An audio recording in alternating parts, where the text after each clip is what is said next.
ফোরকাস্টের শব্দটা ব্যবহার করে আসছি বা বাজেট করে আসছি। তা এই ফোরকাস্টিংটা কিভাবে করবো, এই অনুমানটা আমরা কিসের ভিত্তিতে অনুমানটা করতে পারি, এই টেকনিকটা আমাদের জানতে হবে, তাই না? এই টেকনিকটা আমাদের জানতে হবে কিসের বেসিসে আমরা ফোরকাস্টিং কিভাবে করবো, প্রসেসটা কি। চ্যাপ্টার নম্বর 3 হচ্ছে ফোরকাস্টিং টেকনিক্স। তো কয়েক ধরনের টেকনিক্স আছে যেটাকে আমরা অ্যাডপ্ট করে ফোরকাস্টিং গুলো করতে পারি। একটা হচ্ছে টাইম সিরিজ অ্যানালাইসিস, অনেক টাইম সিরিজ অফ টাইম, মানে first year, second year, third year, fourth year, অথবা first quarter, second quarter, third quarter, fourth quarter, series of time, ওটাকে অ্যানালাইসিস করা। টাইম সিরিজ অ্যানালাইসিস একটা টেকনিক দিয়ে আমরা forecasting করতে পারি। আরেকটা করতে পারি রিগ্রেশন অ্যানালাইসিস, এটা একটা ফর্মুলা দিয়ে রিগ্রেশন অ্যানালাইসিস করা হয়, লিনিয়ার রিগ্রেশন অ্যানালাইসিস। আরেকটা হচ্ছে হাই লো মেথড। এই তিনটা মেথড আমরা মোটামুটি এই চ্যাপ্টারে আমরা কভার করব। এখন ফোরকাস্ট ইন বাজেটটা কি, আগে বিষয়টা আমরা বুঝি। এই একটা চ্যাপ্টার, এই একটা পৃষ্ঠার মধ্যে খুব সুন্দর করে আমাদের মাথায় ঢুকবে ইনশাআল্লাহ। দেখেন, budgets are based on forecast. Forecast might be prepared for the volume of output and sales revenue, sales volume and sales price and cost. আমরা এই যে একটু আগে যেটা বলছিলাম যে আমরা ফোরকাস্ট, আমরা বাজেটের সেলস, বাজেটের ফোরকাস্টেড সেলস, এভাবে আমরা আগের চ্যাপ্টারগুলোতে অঙ্ক করে আসছি, বুঝে আসছি। তাহলে সেই বাজেটেড বা ফোরকাস্টেড সেলসটা কিভাবে করব, সেই ভলিউমটা করতে হতে হবে, আউটপুট করতে হবে, সেটাকে নির্ধারণ করতে হবে ফোরকাস্টের মাধ্যমে। So forecast might be prepared কি বলতেছে, for the volume of output and sales. আর হচ্ছে সেলস রেভিনিউ হতে পারে, আমার সেলস রেভিনিউ কত হবে সেটা ফোরকাস্ট করা, সেখানের মধ্যে আমার সেলস ভলিউম কত হতে পারে সেটাও ফোরকাস্ট করবো, সেলস প্রাইস কি হতে পারে সেটা ফোরকাস্ট করবো। আর হচ্ছে কস্টটাও আমার অন্য ধরনের কস্ট আছে, সেটা কিভাবে ফোরকাস্ট করবো, কস্ট বাড়বে কমবে, এগুলো কিভাবে ফোরকাস্ট করা যেতে পারে। The purpose of forecasting in the budgeting process is to establish realistic assumptions for planning. আমি যে প্ল্যানটা করবো ওটা রিয়েলিস্টিক হতে হবে, প্ল্যানিংটা রিয়েলিস্টিক হতে হবে। আনরিয়েলিস্টিক প্ল্যান করলে তো লাভ নাই, ওটা তো আমাদের জন্য মিনিংফুল হবে না। So to establish realistic assumptions for planning. আচ্ছা, forecast might also be prepared on a regular basis for the purpose of feed forward control reporting. For the purpose of feed forward control reporting. তাহলে regular বেসিসে করব, might be prepared for regular basis. A forecast might be based on simple assumptions. আমরা সাধারণত simple assumption নিয়ে অনেক সময় forecast করি, যেমন গত চ্যাপ্টারে করছিলাম, such as a prediction of a 5% growth in sales volume or sales revenue. যে আমরা গত চ্যাপ্টারে বাজেটিং করার সময় ইনক্রিমেন্টাল বাজেটিং করেছিলাম, মনে আছে আপনাদের? মনে আছে কিনা বলেন, ইনক্রিমেন্টাল বাজেটিং সম্বন্ধে আমরা একটু। জি স্যার, আমাদের শেষ পর্যায়ে একটা ক্লজ ছিল ইনক্রিমেন্টাল বাজেটিং। তারপরে কি করলাম, মানো এবিবি মানে অ্যাক্টিভিটি বেসড বাজেটিং, আর জেডবিবি জিরো বেসড বাজেটিং করছি না আমরা এগুলা। তো সেরকমই forecast might be based on simple assumptions such as a prediction of a 5% growth in sales volume or sales revenue. গত বছর যা ছিল তার চেয়ে 5% গ্রোথ করলাম। Similarly, budgeted expenditure might be forecast using a simple incremental budgeting approach. ওই যে incremental budgeting approach যেটা আমরা গত চ্যাপ্টারে পড়ে আসছি, incremental budgeting approach ঠিক ওভাবে দিয়ে আমরা ফোরকাস্ট এক্সপেন্ডিচার ফোরকাস্টটা করতে পারি, একটু ইনক্রিমেন্ট করে দিয়ে, একটু বাড়া দিয়ে, and adding a percentage amount for inflation on top of the previous year budget. এরপর এবং অনেক সময় ইনফ্লেশনের যে ইফেক্ট থাকে, ইনফ্লেশনের ইফেক্টটাকে আমি 5% এরপর যাই হোক না কেন সেটাকে আমরা প্রিভিয়াস ইয়ার বাজারের সঙ্গে একটু যোগ করে দিয়ে সেটাও একটা বাড়াতে পারি। অন দ্য আদার হ্যান্ড, এটা একটা ফোরকাস্ট একটা সিস্টেম, একটা technique. On the other hand আবার অন্যভাবেও হতে পারে, যেমন on the other hand, forecast might be prepared using a number of forecasting models, methods or techniques. আবার কিছু মডেলও আছে, কিছু মেথড আছে, কিছু টেকনিক আছে যেটা দিয়ে আমরা ফোরকাস্টটা করতে পারি। On the other hand, the reason for using these models and techniques is that they might provide more reliable forecast. তাহলে এই যে মডেলগুলো যে আমরা ইউজ করব, নতুন যে কনসেপ্টে যাচ্ছি, এগুলা ইউজ করে আমরা মোর রিলায়েবল শব্দটা আমরা মোর রিলায়েবল ফোরকাস্ট করার জন্য এই মডেলগুলো আমরা ইউজ করতে পারি। তাহলে একটা হচ্ছে আমরা ইনক্রিমেন্টাল বেসিসে আমরা ফোরকাস্টিং করে ফেলি, প্রিভিয়াস ইয়ারের উপরে একটু ইনক্রিমেন্ট দিয়ে করে ফেলি। আরটা হচ্ছে আমরা বিভিন্ন ধরনের মডেল ইউজ করতে পারি করে একটা মোর রিলায়েবল রিয়েলিস্টিক মডেল ফোরকাস্টিং করার জন্য এগুলা সেই চেষ্টাতে আমরা এগুলো এই মডেলগুলো ইউজ করতে পারি বা মেথডগুলো ইউজ করতে পারি বা টেকনিক্সগুলো ইউজ করতে পারি। This chapter describes the high-low method, the uses of linear regression analysis, and techniques of time series analysis. তিনটা মেথড এখানে আমরা এই চ্যাপ্টারে কভার করতেছি। একটা হাই-লো মেথড, একটা the use of linear regression analysis, আর একটা techniques of time series analysis.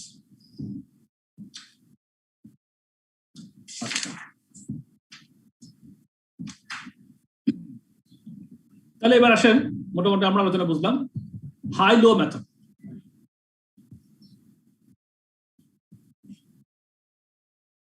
আচ্ছা এখানে একটু পড়ে দিই। The forecasting can also be carried out using a diagram known as a scatter diagram. The data is plotted on a graph. Y-axis represents the dependent variable, that is the variable that depends on the other. Let's say dependent variable, and the x-axis shows the independent variable, that is the variable which is not affected by the other variable. Dependent variable and independent variable সম্বন্ধে আমরা একটু পরে আরেকটু আলোচনা করব, তখন আরো বুঝতে পারবেন। From the scatter diagram, the line of best fit can be estimated. The aim is to our judgment to draw a line through the middle of the data with the same slope as the data. Because it is based on a judgment, it is potentially less accurate than some of the more mathematical approaches used in this chapter. More complex models might be used in practice, but these are outside the scope of this syllabus. Okay. এখন high-low method একটু আলোচনা করি আমরা। What is high-low method? দেখেন, this model, this is a method of breaking semi-variable cost into their two components, as a semi-variable cost being a cost which is partly fixed and partly variable. Semi-variable cost এর মধ্যে আমাদের দুটো cost থাকে, একটা হচ্ছে variable, partly fixed. আমরা এখন দেখেন কিভাবে করতেছি, ডায়াগ্রামে দেখাচ্ছে এখানে level of activity এবং cost. In the exam, in computational questions, semi-variable cost must be broken down into their two components using the high-low method. এখন দেখেন semi-variable cost-টাকে আমি কিভাবে ভাঙবো সেটার একটা মডেল। স্টেপ 1 হচ্ছে কি ডিটারমাইন দ্য ভ্যারিয়েবল কস্ট। প্রথমে আমরা ভ্যারিয়েবল কস্ট ডিটারমাইন করব। It is important that we start with the highest and lowest output activity and their associated cost. Variable cost per unit তাহলে কি হবে, সমান সমান increase in cost divided by increase in activity. একটা এক্সাম্পলের মধ্যে একটু পরে আপনারা ক্লিয়ার হবেন। ইনক্রিজ ইন কস্ট, আমি মনে করেন দুইটা অ্যাক্টিভিটি লেভেল, একটা মনে করেন 2000 লেভেলের অ্যাক্টিভিটি লেভেল, 2000 প্রোডাকশন ইউনিট, আর একটা হচ্ছে 3000 প্রোডাকশন ইউনিট। এখন দুইটা প্রোডাকশন ইউনিটের মধ্যে দুই লেভেলে আমার ইনক্রিজ ইন কস্ট, 1000 ইউনিট বাড়াতে কত কস্ট বাড়লো, আর সেটা হচ্ছে ইনক্রিজ ইন কস্ট। আর 2000 থেকে 1000 ইউনিট বাড়লো, 3000 হইলো, সেটা হচ্ছে ইনক্রিজ ইন অ্যাক্টিভিটি। তাহলে ইনক্রিজ ইন কস্টকে ইনক্রিজ ইন অ্যাক্টিভিটিতে ভাগ করলে কিন্তু ভ্যারিয়েবল কস্ট পার ইউনিট বের হয়ে আসে। ঠিক আছে না? বুঝতেছেন তো বিষয়টা? Choose either the highest or lowest output and multiply it by the variable cost per unit just calculated. This will tell us the total variable cost at that output. তাহলে এটা ডিটারমাইন আমরা ভ্যারিয়েবল কস্টটা প্রথমে বের করলাম। তারপর number 2 হচ্ছে step 2 হচ্ছে find the fixed cost. তারপর হচ্ছে semi variable cost consist of two components. We have found the variable component. এই যে স্টেপ 1 এ আমরা ভ্যারিয়েবল কম্পোনেন্টটা বের করে ফেললাম। What is left must be the fixed component. If we take the total cost and deduct the variable cost just calculated in step 1 এ আমরা যেটা calculation করছি সেটা যদি আমরা টোটাল কস্ট থেকে বাদ দিই তাহলে কি থাকে, then we are left with the fixed cost only. তারপর নাম্বার স্টেপ 3 তে কি হবে তাহলে, calculate the expected cost. Once variable cost per unit and total fixed costs are known, these can be used to predict future cost levels. The total expected future cost will be the total fixed cost from step 2. Step 2 the fixed cost বের করব, যেটা fixed cost fixed থাকবে, जो plus forecast production in units। এই যে আমরা যত forecast করব ইউনিটের জন্য যত ইউনিট ফোরকাস্ট প্রোডাকশন করব সেটাকে গুণ করব কি দিয়ে ভ্যারিয়েবল কস্ট পার ইউনিট, এই যে স্টেপ 1 যেটা বের করছি সেটা দিয়ে গুণ করব। তাহলে variable cost total variable cost পেয়ে গেলাম, টোটাল ফিক্সড কস্ট পেয়ে গেলাম, দুটোটা যোগ করলে আমরা টোটাল কস্ট পেয়ে গেলাম। বুঝছেন বিষয়টা? স্টেপ 1 স্টেপ 2 স্টেপ 3 কে বুঝছেন? জি স্যার। মাঝে মাঝে একটু কথা না বললে আমি তো হারাই যাচ্ছি। হ্যাঁ, একটু আমাকে রেসপন্স করিয়েন। তাহলে স্টেপ 1 এ কি করব আমরা? ভ্যারিয়েবল কস্ট পার ইউনিট বের করব। সেটা বের করার জন্য increase in cost K increase in activity ভাগ করলে total cost variable cost per unit পেয়ে যাচ্ছি। দেন আমরা ফিক্সড কস্ট তা ওই টোটাল কস্ট থেকে ভ্যারিয়েবল কস্ট বাদ দিলে ফিক্সড কস্ট পেয়ে যাচ্ছি। এরপরে আমরা ওই থার্ড এতে ক্যালকুলেটর এক্সপেক্ট কস্ট করার জন্য কি করব আমরা? টোটাল ফিক্সড কস্ট আছেই, সেটা ফিক্স থাকবে অ্যামাউন্ট, ওটার সঙ্গে আমার লেভেল অফ অ্যাক্টিভিটি যেটা আমরা ফোরকাস্ট অ্যাক্টিভিটি যেটা করতেছি production activity forecast production unit, সেটাকে আমরা ভ্যারিয়েবল কস্ট পার ইউনিট গুণ করে টোটাল ভ্যারিয়েবল কস্ট বের করব। তাহলে total cost, total fixed cost এবং টোটাল ভ্যারিয়েবল কস্ট যোগ করলে টোটাল কস্ট পেয়ে যাব। তাহলে এটা যদি আমরা বুঝে থাকি তাহলে আশা করি এক্সাম্পল 1টা করতে আপনাদের কোনো সমস্যা হবে না। দেখি করেন, দেখি আপনারা একটু মনে মনে কি বলতেছে, আমি হেল্প করি আপনাদেরকে। গ্রেট অক limited has had the following output and cost results for the last 4 years. 4 বছরের আউটপুট ইন কস্ট এন্ড দেওয়া আছে, আউটপুট ইউনিটস এবং কস্ট দেওয়া আছে। এই কস্টটা এখানে পড়ে গেছে, এটা বোধহয় এখানে হওয়া উচিত। Output in units and cost year 1 2 3 4 output in units 5000 7000 9000 10000, cost হচ্ছে 26000 34000 42000 36000। In year 5 the output is expected to be 13000 units. Projection আমাদের নেক্সট ইয়ার প্ল্যানিং হচ্ছে 13000 ইউনিট আমরা এক্সপেক্ট করতেছি প্রোডাকশন করতে। এখন আপনি calculate the expected cost. Inflation may be ignore. দেখি আপনারা বলতে পারবেন এখন করেন দেখি, তাহলে কিভাবে করবো আমরা? আমার প্রথমে কি স্টেপ মানে কি আমরা দেখি যে determine the variable cost, increase in cost divided by increase in activity. তাহলে আমার ইয়ার 1 থেকে ইয়ার 2 তে ইনক্রিজ ইন অ্যাক্টিভিটি কত হয়েছে, কত ইউনিট হয়েছিল? 5000 2000 5000 ইয়ার 1 ছিল আর ইয়ার 2 তে ছিল 7000। তাহলে কত হলো? 2000 ইনক্রিজ ইন অ্যাক্টিভিটি হলো। আর আমার কস্টে কত বাড়ছিল? 26000 আর 34000 মধ্যে ডিফারেন্স করলে কত হয়? 8000। তাহলে দেখেন যে ইনক্রিজ ইন অ্যাক্টিভিটি ছিল আমার 2000 ইউনিট আর ইনক্রিজ ইন কস্ট হচ্ছে 8000 টাকা। হ্যাঁ, তাহলে এই যে কস্ট কম্পাউন্ড যেটা বাড়লো ওখানে কি ফিক্সড কস্ট বাড়ছিল আমার?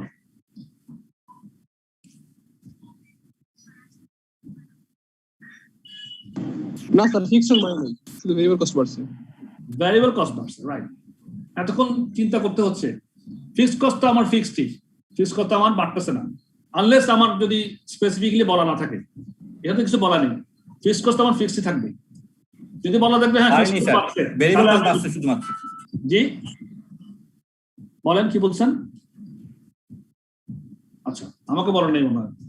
তাহলে ফিক্সড কস্ট আমার বাড়তেছে না, আমার ফিক্সড কস্ট ফিক্সড থাকতেছে, বাড়তেছে যেটা সেটা হচ্ছে আমার ভ্যারিয়েবল কস্ট। সুতরাং আমি যে লেভেল অফ অ্যাক্টিভিটি যে এখানে চেঞ্জ হচ্ছে, আগে ছিল 5000 এখন হলো 7000, তাহলে 2000 বাড়লো। 2000 অ্যাক্টিভিটি প্রোডাকশন বাড়লে, প্রোডাকশন ইউনিট বাড়লে আমার এখানে 8000 টাকা কস্টও বাড়তেছে। তাহলে এই যে 8000 টাকা বাড়লো, এটা মধ্যে তো কোনো ফিক্সড কস্ট থাকার কথা না, যেহেতু fixed cost is fixed. Variable কস্টের পোর্শনটা বাড়ছে, সুতরাং ভ্যারিয়েবল কস্ট পার ইউনিট কত হবে? 4 টাকা। হ্যাঁ 4 টাকা। 4 টাকা। সিমিলারলি আপনি যে কোনো ইয়ার টু ইয়ার যদি আপনি কম্পেয়ার করেন একই রেজাল্ট পাবেন। তাহলে 4 টাকা যদি ভ্যারিয়েবল পান আপনি, যেমন ইয়ার টু ইয়ার 3 দেখেন একই রকম রেজাল্ট পাবেন আপনি। ইয়ার 2 ইয়ার 3 এর মধ্যে পার্থক্য হচ্ছে ডিফারেন্স আউটপুট হচ্ছে 2000 ইউনিট, 7000 9000 2000, আর 34000 টাকা কস্ট বেড়ে 42000 টাকা হয়েছে। তাহলে কত টাকা বাড়লো? তাও তো 8000 টাকা বাড়লো। হ্যাঁ, ওই 2000 ইউনিট বাড়াতে 8000 টাকা কস্ট বাড়তেছে, তার মানে ওই 8000 টাকাটা কি ভ্যারিয়েবল কস্ট? তাহলে 4 টাকাই আসতেছে। হ্যাঁ, সো এখন তো ইজি হয়ে গেল লাইফটা। আমি ফিক্সড কস্টটা পেলাম, তাহলে 4 টাকা আমার যদি এখানে, তাহলে ফিক্সড কস্টটা কত সেটা বের করি এবার। ফিক্সড কস্টটা বের করি এবার। যদি আমার 4 টাকা পার ইউনিট হয় ভ্যারিয়েবল কস্ট, তাহলে আমার এই 26000 ইয়ার 1 ধরেন অথবা ইয়ার 2 যে কোনো 6000 টাকা স্যার ফিক্সড কস্ট। কত? 6000 6000, থ্যাংক ইউ। কেমনে করলাম? যেমন মনে করেন ইয়ার 1টা যদি ধরি, তাহলে 5 টাকা যদি ভ্যারিয়েবল, 4 টাকা যদি ভ্যারিয়েবল কস্ট হয়, 4 5 20000 টাকা আমার ভ্যারিয়েবল কস্ট, আর 26000 থেকে 20000 বাদ দিলে আমার 6000 টাকা ফিক্সড কস্ট বেড়ে যায়। আবার 7000 টাকা ধরলেও তাই আসবে। 4 7 28000, 34000 থেকে 8000 বাকি হলে 6000 আসবে। 4 নং 36000, 42000 থেকে 36000 বাদ দিলে 6000 টাকা আসবে। সুতরাং আমার ফিক্সড কস্টটা সেম। তাহলে এক্ষেত্রেও 13000 ইউনিটের ক্ষেত্রে ফিক্সড কস্টটা কি থাকবে? সেম থাকবে না? জি জি জি। তাহলে ইয়ার 5 এখন বলেন আমার টোটাল কস্ট কত? 58 বলেন কত বলছেন? 58000 স্যার 58000 টাকা। ফ্যান্টাস্টিক। 58000 টাকা হইলো। কেমন হইলো? 13000 ইউনিট গুণ 4 টাকা করে ভ্যারিয়েবল কস্ট, 4 টাকা 52000 টাকা যোগ 6000 টাকা। ফিক্সড কস্ট 58000 টাকা। 58 টাকা। এভাবে আমরা মোটামুটি ফিক্সড কস্ট এবং টোটাল কস্টের প্রোডাকশনটা আমরা প্রেডিক্ট করে আমরা আলোচনা করে আনতে পারি। এটি হচ্ছে আমার সিম্পল হাই লো মেথডে আমরা একটা স্যার এটা বুঝিনি স্যার। আচ্ছা, স্পেসিফিক কোনো প্রশ্ন করবে? কোন জায়গায় বুঝেন নাই? এটা তো আরেকটা টাইম সিরিজের মতো হয়ে যায়, মানে 2000 এর জন্য 8000, 1000 এর জন্য 4000, তো পরবর্তীতে বোঝা যায় 12000। কি কিসের মতো হয়ে যায় বললেন? আমাদের ডাটা কিছু ম্যাথমেটিক্যাল ডাটা করি না, যে একটা ইন্টারভাল মেইনটেইন করে হয়, 2000 এর জন্য 8000 করে বৃদ্ধি পাইছে, আবার 1000 এর জন্য 4000 বৃদ্ধি পাইছে, 3000 এর জন্য 12000 এমনি হয়ে যায়। হ্যাঁ, মানে যত অ্যাক্টিভিটি লেভেল বাড়তেছে ততই ভ্যারিয়েবল কস্ট বাড়বে, ফিক্সড কস্ট কিন্তু বাড়বে না। কথাটা খেয়াল রাখেন, আমার কস্টিং এ কিন্তু এই ফিক্সড কস্ট আর ভ্যারিয়েবল কস্ট নিয়ে কিন্তু আমাদের মাথা ব্যথা বেশি। ফিক্সড কস্ট কোনোদিনই বাড়বে না। আমার অ্যাক্টিভিটি লেভেল যতই বাড়ুক বা যতই কমুক, ফিক্সড কস্ট আমি একদম কোনো অ্যাক্টিভিটি না করলেও ফিক্সড কস্ট আমার হবে, ঠিক কি না? ফিক্সড কস্ট তো বাড়বে না, একটা রিলেভেন্ট রেঞ্জ পর্যন্ত না, আনলেস বলা না থাকলে, আপনাকে যদি বলা না থাকে যে ফিক্সড কস্ট বাড়বে বা অমুক সময় ফিক্সড কস্টটা আমার একটা ফিক্সড অ্যামাউন্টটা বাড়তেছে, বলা না থাকলে আর তো কোনো আমাদের স্কোপ নেই এটা বাড়ায় দেওয়ার। হ্যাঁ, কিন্তু ভ্যারিয়েবল কস্ট তো অবশ্যই প্রোডাকশনের সঙ্গে বাড়বে কমবে। আমি যদি প্রোডাকশন নাও করি তাও তো আমার ফিক্সড অ্যামাউন্টটা, ফিক্সড কস্টের অ্যামাউন্টটা এক্সপেন্স করতে হবে, আর প্রোডাকশন করলে ভ্যারিয়েবল কস্ট অ্যাড হবে। আমি 1 মিনিট সময় নিই, আলাদা হচ্ছে, আলাদা একটু জাস্ট 1 মিনিট পরে আমরা ধরবো ইনশাআল্লাহ।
হ্যাঁ, তো একজন বলছিলেন একটু আগে যে বুঝেন নাই, ওরা কে বলছিলেন জানি, নামটা বলেন।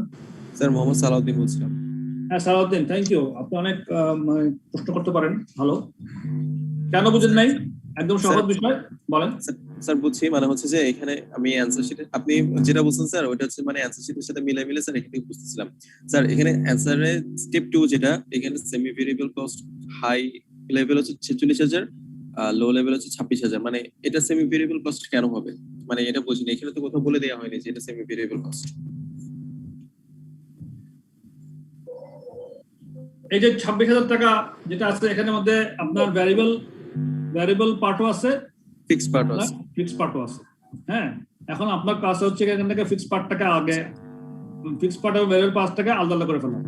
আলাদা যদি না করেন তাহলে কিন্তু আপনি ফোরকাস্ট করতে গিয়ে কিন্তু আপনার সমস্যা হয়ে যাবে, কারণ আপনি ফোরকাস্ট করতে কত টাকা কস্ট বাড়াবেন সেটা তো আপনাকে ফোরকাস্ট করে বলতে হবে। হ্যাঁ, ফিক্সড অ্যামাউন্টটা যখন আপনি আলাদা করবেন তাহলে আপনি জানলেন একটা পার্ট যে এই আমার একটু ফিক্সড পার্ট, বাকিটা হচ্ছে আমার প্রোডাকশন ইউনিটের সঙ্গে বাড়বে বা অথবা কমবে, সেটা হচ্ছে ভ্যারিয়েবল কম্পোনেন্টটা। তাহলে আপনি যখন এখন একজন হিসাব পাচ্ছেন 13,000 ইউনিটের জন্য, তা আপনার 5,000 ইউনিটের জন্য ফিক্সড কস্ট 6,000 টাকা, 7,000 প্রোডাকশনের জন্য ফিক্সড কস্ট 6,000 টাকা, 9,000 প্রোডাকশনের জন্য ফিক্সড কস্ট 6,000 টাকা, 10,000 জন্য ফিক্সড কস্ট কত টাকা? 6,000। 13,000 এর জন্য 6,000 টাকা। তাহলে বাড়বেটা কি? ভ্যারিয়েবল কস্টটা। ভ্যারিয়েবল কস্ট পার ইউনিট আমরা বের করলাম 4 টাকা করে পড়ে, এটা তো বুঝতে পারছিলেন না? 4 টাকা করে বের করলাম, এটা বুঝেছি, ওটা বুঝতে পারছিলেন। তাহলে 13,000 ইউনিটের জন্য আমরা 4 টাকা 52,000 টাকা খরচ হবে ভ্যারিয়েবল ওভারহেড। হ্যাঁ, আর ফিক্সড কস্টটা আমার 6,000 টাকা আছেই, ঠিক আছে না? তাহলে 6,000 ফিক্সড কস্ট যোগ 52,000 টাকা ভ্যারিয়েবল কস্ট। এখানে স্যার ফিক্সড কস্টটা বের করার সময় ওরা যে ক্যালকুলেশনটা করছে স্যার, আমরা অ্যানসারটা দেখলে একটু ক্লিয়ার হতো স্যার। স্যার একটু অ্যানসারে যাবেন স্যার। অ্যানসার আপনি যেভাবে হোক, মূল কনসেপ্ট সেটা, মূল কনসেপ্টটা এটাই। আপনি কি বইয়ের অ্যানসার দেখে এখানে যে ওরা সেমি ভেরিয়েবল আর ফিক্সড ভেরিয়েবলটা দিছে তো স্যার, মানে আমার কোশ্চেন হচ্ছে এখানে সেমি ভেরিয়েবল কেন বলবো সেটা। সেমি ভেরিয়েবল এবং সেমি ফিক্সড কথাটা একই। আপনার মানে এই ফিক্সড কম্পোনেন্ট যেই কস্টের মধ্যে ভ্যারিয়েবল কম্পোনেন্ট ফিক্সড কম্পোনেন্ট দুইটাই আছে, সেটা হচ্ছে সেমি ভেরিয়েবল। সুতরাং আপনার ওই কথাতে ঠিক থাকেন যে এখানের মধ্যে দুইটা কম্পোনেন্ট আছে, ফিক্সড অ্যামাউন্টও আছে, ভ্যারিয়েবল অ্যামাউন্টও আছে। এটা হচ্ছে আমার কস্ট আউটপুট আর কস্ট রেজাল্ট ফর কস্ট হচ্ছে আমার এই কস্টের মধ্যে সেমি ভ্যারিয়েবল ফিক্সড দুইটাই আছে। সুতরাং এখানে আমার দুটোই আলাদা আলাদা করে হিসাব করে তখন আমার হিসাবটা করতে হবে। সেমি ভ্যারিয়েবল মানে এই কস্টটা 46,000 টাকার মধ্যে আমার এটা সেমি ভ্যারিয়েবল কস্ট। এখানে আমার এখন কি কারণে আছে সেটা যদি আপনি অ্যানালাইজ করতে চান তাহলে আপনি যাবেন না, এখন ইনফরমেশন দেওয়া নেই। এখানে স্যালারি থাকতে পারে, এখানে আপনার অন্যান্য অ্যামাউন্ট থাকতে পারে, অন্য ধরনের খাত থাকতে পারে। কি কারণে কি খাতে আছে সেটা তো আপনি জানেন না বা এখানে তো বলা নেই। হ্যাঁ, সুতরাং ওই অ্যানালাইসিস তো আমার এখানে করার কোনো স্কোপ নেই, ঠিক আছে? মানে এখানে ডেটা করে স্যার যেটা করছে, মানে আমরা প্রতিটা ইয়ার গ্যাপ দিয়ে দেখা বুঝাইছি আর কি। আর যে সলিউশনটা দেওয়া আছে সেটা হচ্ছে একদম হাই লো মেথড ইউজ করে করছে, একদম লোয়ার লেভেল আর আপার লেভেল দিয়ে করছে, একই জিনিস কোনো অসুবিধা নেই, একই জিনিস আপনি করেন। ওখানে দেখি আমি সলিউশন দেখি, একটু 1 মিনিট রাখেন, সলিউশনটা আমি দেখতেছি। আনসার একই আসবে, একই আসবে। সলিউশনের মধ্যে আমি সলিউশন দেখতেছি, আমি 399 পৃষ্ঠা না, ওখানে প্রথমে স্টেপ মানে বলা আছে variable cost per unit increase in cost divided by increase in level of output. তাহলে 46,000 টাকা ভাগ 26,000 টাকা, 26, তাহলে যা ওটাকে বাদ দিচ্ছে কত? 10,000 কে ওই একদম লো এন্ড আপ দুটোকে বাদ দিচ্ছে, 4 টাকা এসে গেল। এরপরে আসেন সেকেন্ড টুতে, স্টেপ টুতে fixed find the fixed cost semi variable high এবং লো, যেটাকে করতে ভ্যারিয়েবল কস্ট 4 টাকা করে, একই অল দ্য সেম, এখানে কোনো ডিফারেন্স নেই, কোনো অসুবিধা নেই, সেম থিং। তো কোনো কনসেপচুয়াল কোনো প্রবলেম নাই, হাই লো মেথড যেটা বলছে অঙ্কের মধ্যে এইভাবে করতে পারবেন, সমস্যা নেই। আচ্ছা, এবার আসেন রিগ্রেশন অ্যানালাইসিস। হাই লো মেথডটা বুঝলাম আমরা, রিগ্রেশন অ্যানালাইসিস দেখেন। The high-low method only takes account of 2 observations, the highest and the lowest. To take account of all observations, a more advanced calculation is used known as linear regression, which uses a formula to estimate the linear relationship between the variables as follows. তাহলে বিভিন্ন দুটা ভ্যারিয়েবলের মধ্যে linear রিলেশনটাকে এটা এই ফর্মুলার মাধ্যমে estimate করে, এবং এটা একটা ফর্মুলার মাধ্যমে করে, এটাকে বলে লিনিয়ার রিগ্রেশন মেথড। একটা ফর্মুলা আছে, ফর্মুলাটা মুখস্থ করতে হবে, এটা মুখস্থ ছাড়া কোনো উপায় নেই, কারণ এই ফর্মুলা যদি ভেঙে করতে চান আপনি এটা বুঝতে অনেক ঝামেলা আছে, দরকার নেই, জাস্ট মুখস্থ রাখবেন ফর্মুলাটা। ফর্মুলাটা হচ্ছে very easy, y equal to a plus bx। হ্যাঁ, y equal to equation of a straight line is y equal to a plus bx. এখানে y হচ্ছে ডিপেন্ডেন্ট ভ্যারিয়েবল, ডিপেন্ডেন্ট ভ্যারিয়েবল মানে যে ভ্যারিয়েবলটা অন্য কোনো ভ্যারিয়েবলের উপর ডিপেন্ড করতেছে, ইনফ্লুয়েন্সড হয় অন্য কোনো ভ্যারিয়েবল দ্বারা। একটু পরে আরো বুঝবো। তাহলে y সমান সমান ডিপেন্ডেন্ট ভ্যারিয়েবল, যেমন কোন সেলস হইতে পারে, হ্যাঁ সেলসটা মনে করেন একটা ডিপেন্ডেন্ট ভ্যারিয়েবল হতে পারে, আর মনে করেন ইন্ডিপেন্ডেন্ট ভ্যারিয়েবল থেকে x, তাহলে মনে করেন কোন একটা ভ্যারিয়েবল, যেমন এই ফর্মুলাতে বলা আছে অ্যাডভার্টাইজমেন্ট এক্সপেন্ডিচার আর সেলস রেভিনিউ, তাহলে এখানে x টা হচ্ছে গিয়া ইন্ডিপেন্ডেন্ট ভ্যারিয়েবল, x টা আমি কত অ্যাডভার্টাইজমেন্ট এক্সপেন্স করলে কত আমার সেলসটা বাড়তেছে, সেটা হচ্ছে ডিপেন্ডেন্ট। তাহলে y হচ্ছে কি সেলস, x হচ্ছে কি আমার এক্সপেন্ডিচার অফ অ্যাডভার্টাইজমেন্ট এক্সপেন্স। এভাবে যদি ভাবি তাহলে y equal to a plus bx। তাহলে y এবং x বুঝলাম, কিন্তু a এবং b টা কি? এটা হচ্ছে কি ইন্টারসেপ্ট অন অ্যাক্সিস। ইন্টারসেপ্ট মানে হচ্ছে কি পথিমধ্যে রুখে আর কি, মানে কোন জায়গায় আমার একটা দাঁড়ায় যেতে হচ্ছে, পথিমধ্যে রুখা ইন্টারসেপ্ট অর্থে। বি হচ্ছে কি গ্রেডিয়েন্ট। গ্রেডিয়েন্ট হচ্ছে কি পরিণতির পরিমাণ, মনে করেন কত গুণ, মানে এত গুণ হইতে পারে, পরিণতির পরিমাণ এত গুণ হইতে পারে, এই ধরনের একটা কনসেপ্ট। আর x হচ্ছে কি ডিপেন্ডেন্ট ভ্যারিয়েবল, আমরা আগেই বললাম। তাহলে কি দাঁড়াচ্ছে? y সমান ইন্ডিপেন্ডেন্ট ভ্যারিয়েবল, ফর্মুলাতে y সমান ডিপেন্ডেন্ট ভ্যারিয়েবল, a সমান ইন্টারসেপ্ট অন y অ্যাক্সিস, মানে y কে যে কোন জায়গায় y টা আটকায় সেটা হচ্ছে intercept on y Axis. b হচ্ছে গিয়া গ্রেডিয়েন্ট, যেটা হচ্ছে কি আমার কত পরিমাণে এটা ইনফ্লুয়েন্স করে সেটা। x হচ্ছে কি ইন্ডিপেন্ডেন্ট ভ্যারিয়েবল, মানে যেটা আমার কোনো অন্য ভ্যারিয়েবলের উপর নির্ভর করে না, নিজেই একটা অ্যামাউন্টে চলে।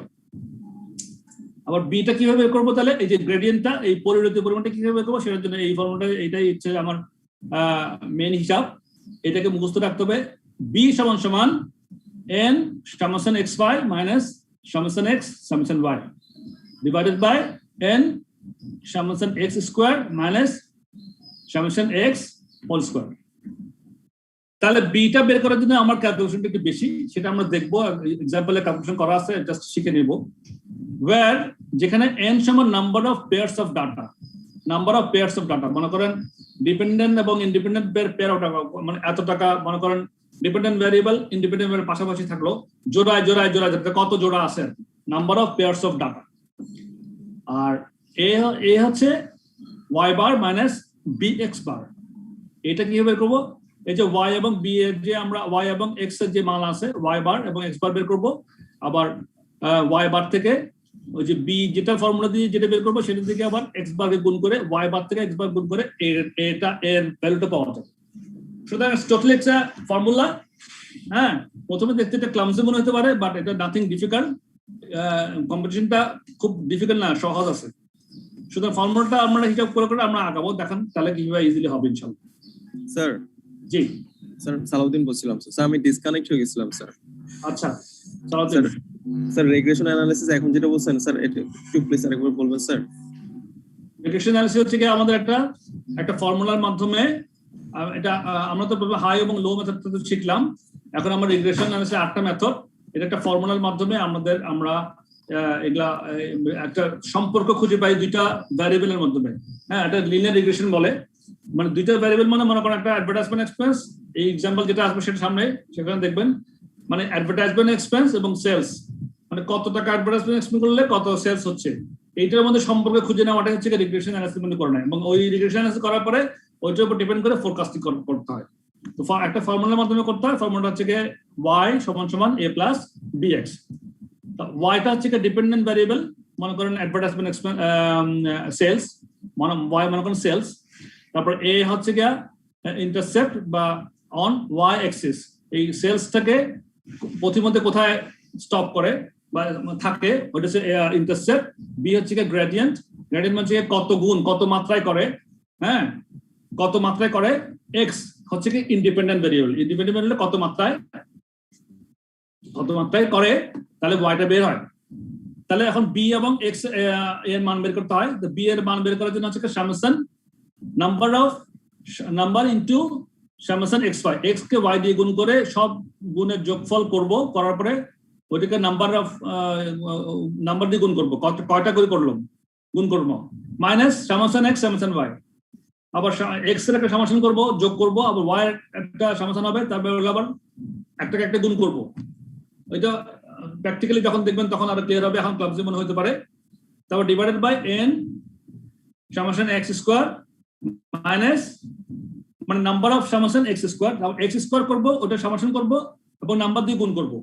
তারপরে সামেশন x করব শুধু, ওইটা আবার হোল স্কয়ার করব করে, আবার এর থেকে এটা বাদ দেব, number of n summation x square থেকে মাইনাস সামেশন x স্কয়ার বাদ দিব।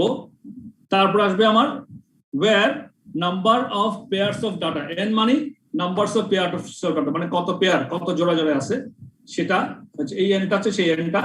আর a হচ্ছে গা y bar minus bx bar, এটা এভারেজ করে y বার এন্ড x বারটা বের করব এবং b দিয়ে গুণ করব, একটা থেকে বিয়োগ করব, y বার থেকে bx বারটাকে বিয়োগ করে a এর মানটা পাবো। কিভাবে পাবো, ফর্মুলাটা কিভাবে কাজে লাগানো যায়, লেটস সি। এক্সাম্পল দেখেন, Marcus Aurelius Limited is a small supermarket chain. একটা সুপারমার্কেট চেইন মার্কাস নামের, that has 6 shops, তাদের 6টা দোকান আছে।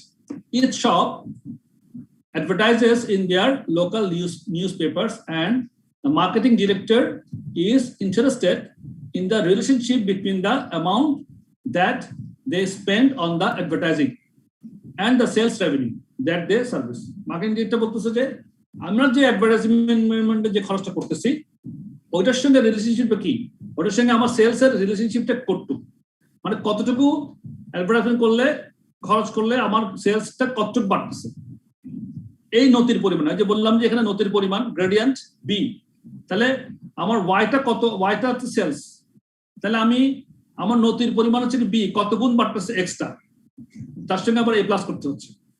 তো দেখেন সে বলতেছে যে each shop marketing director is interested in the relationship between the amount that they spend on advertising and the sales revenue that they achieve.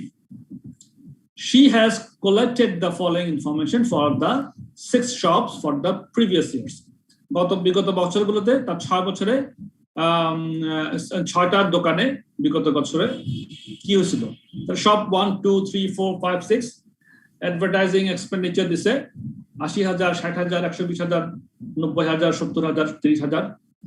তো সব ওয়ানে দেখা যাচ্ছে 80,000 এক্সপেন্ডিচারে সেলস রেভিনিউ ছিল 730, বি তে সব 2 তে ছিল 60,000 এক্সপেন্ডিচার ছিল, অ্যাডভার্টাইজিং সেলস ছিল 610, 3 তে 128 80 90 70 50 70 650 30 430।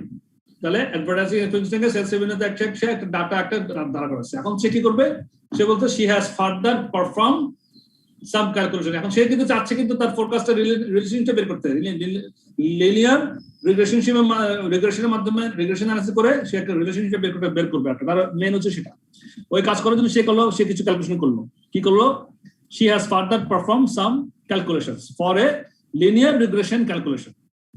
সে এখন লিনিয়ার রিগ্রেশন ক্যালকুলেশন করবে, সে ফলোইং এই যে ফর্মুলা অনুযায়ী সে ক্যালকুলেশন করছে।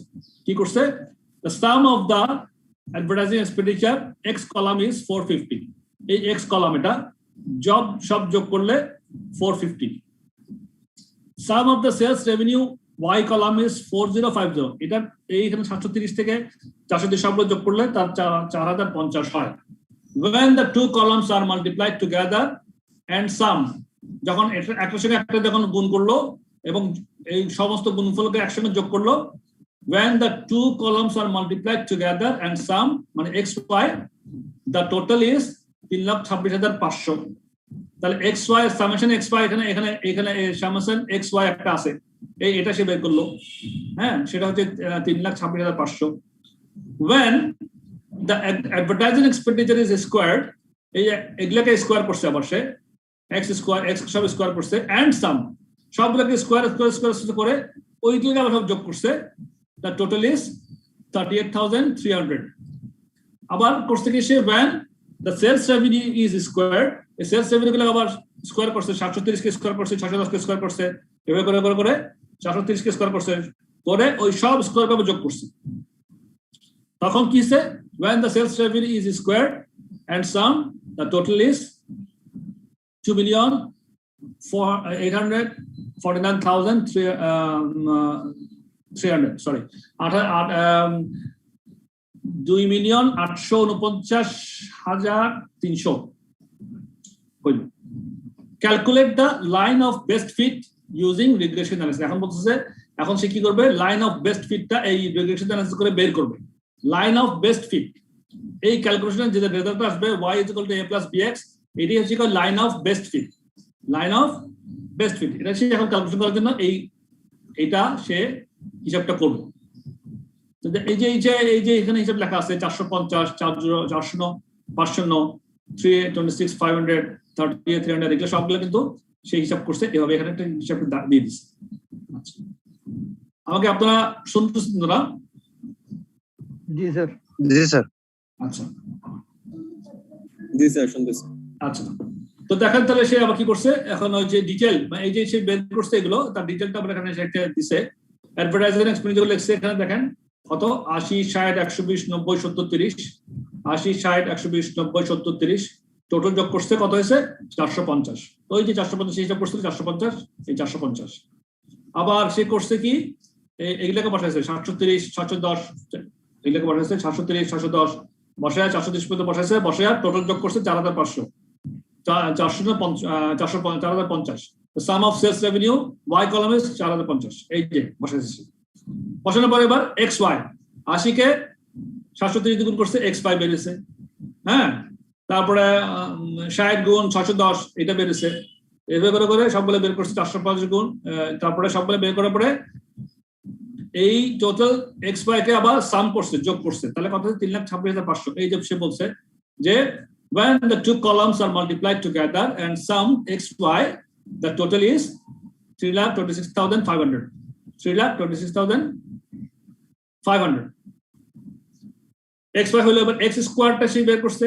এই যে x স্কয়ারটা কি বের করছে 80 * 80, তাহলে 64, 8 64, 6 6 36, 3600, 12 12 144, 144 এভাবে করে স্কয়ার করছে।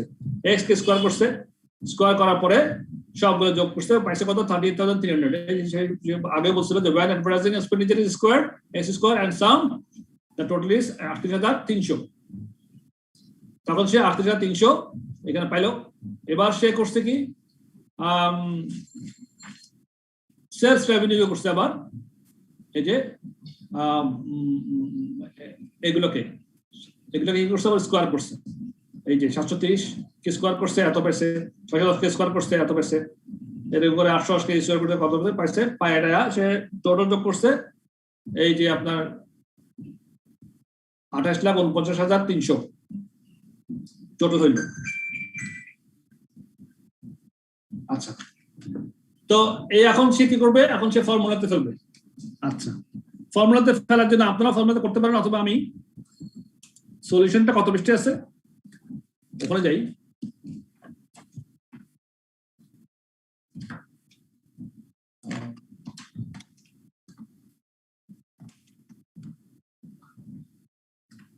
Sir page number 400। শুনতে পাচ্ছেন আমাকে? জি স্যার। Sir page number 400। এই যে হ্যাঁ এই যে পেয়ে গেছি। তাহলে দেখেন ওই যে ফর্মুলাতে ফেলছে, ফর্মুলাটা কি ছিল,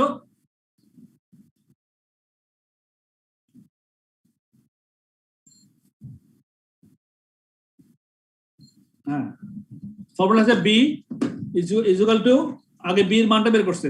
তাহলে b এর মানটা বের করার জন্য ওখানে আমাদের যে চার্টটা আছে, চার্টটা থেকে বলেন, দেখেন মিলাই দেখেন তো, সামেশন xy এই নাম্বার তো 6 কেমনে আসলো, আমাদের 6টা সব, তাহলে নাম্বার অফ পেয়ারস হচ্ছে 6টা।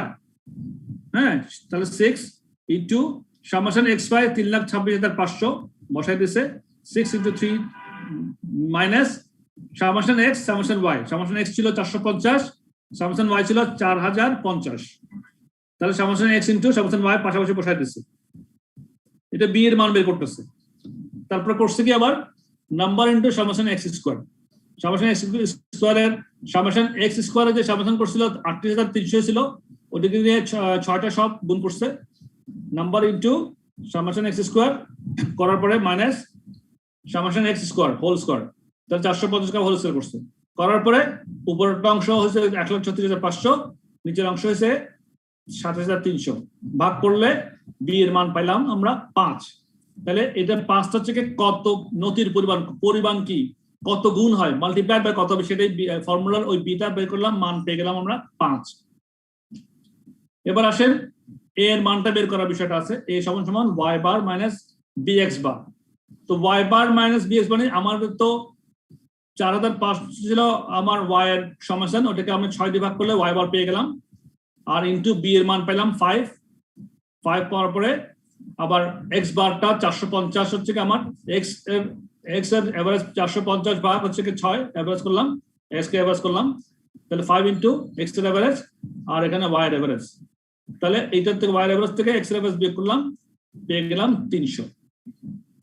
এটা হচ্ছে এর মান বের করলাম। তার মানে ইকুয়েশনটা দাঁড়ালো কি দ্য রিগ্রেশন ইকুয়েশন ইজ তাহলে y is equal to a plus bx না ফর্মুলাটা, y is equal to a plus, হ্যাঁ ফর্মুলাটা কি y equal to a plus bx, a plus bx, তাহলে y into a plus a এর মান 300, হ্যাঁ b এর মান 5 আর x তো আমাদের আসবে, হ্যাঁ তাহলে y এবং a এবং b এর মান পেলাম, a এর মান পেলাম 300, b এর মান পেলাম 5 আর x এবং y তো প্রশ্ন দেওয়াই থাকবে। তাহলে আমরা এই ক্যালকুলেশনের মাধ্যমে রিগ্রেশন অ্যানালিসিস করে এই রিগ্রেশন এইটা ফর্মুলার মধ্যে ফেলে প্রথমে আমরা a এর মান এবং b এর মান বের করলে তাহলে আমরা y কত হবে x কত হইলে y কত হবে সেটা আমরা বের করতে পারবো।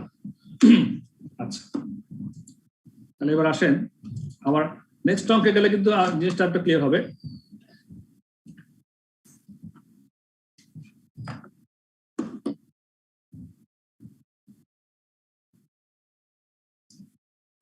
আপনারা কি আমার সঙ্গে আছেন, আমি কি আপনাদের সঙ্গে আছি আসলে?